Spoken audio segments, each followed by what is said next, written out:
Another reason why spiritualism is obnoxious. And there is yet another cause. Spiritualism is wholly unselfish. It proclaimed from the first the fatherhood of God, that you all admit, and with it the brotherhood of man, and that you don't all admit. Now this brotherhood is no mere myth, for the spirits of the circle presented themselves, some from the lowest depths of poverty, and some from the highest rounds of earthly splendor, and many had changed places.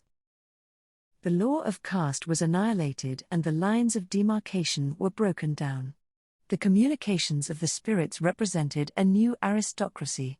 Forever throughout the ranks of humanity the beautiful harmony of the epic of creation is to be found in inequality. Equality is a mere myth, there is no such thing. Every human creature represents a different step on the ladder of social, moral, intellectual, and spiritual progression, but that ladder is the ladder for all, the ladder on which the feet of brothers are treading to reach the antechamber of the common Father. And so the very first charge of the spirits was human brotherhood and self-sacrifice. They demanded some self-sacrifice in the proclamation of a new, startling, and unwelcome truth. They demanded much self-sacrifice in those who should bear this unpopular standard for the sake of truth.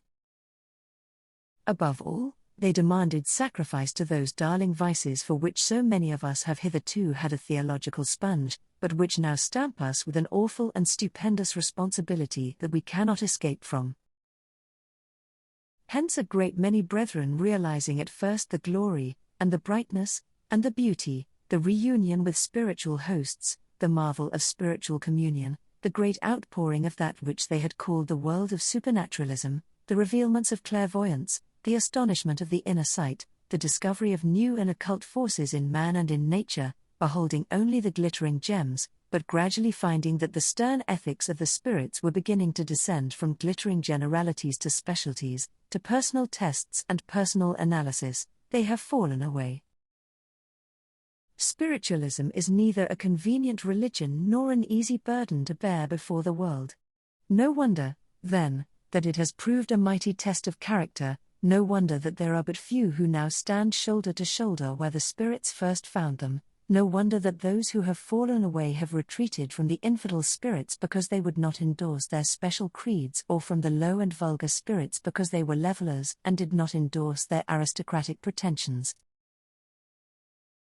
And so it is that we now begin more clearly and definitely to measure the value of spiritualism and its influence upon ourselves.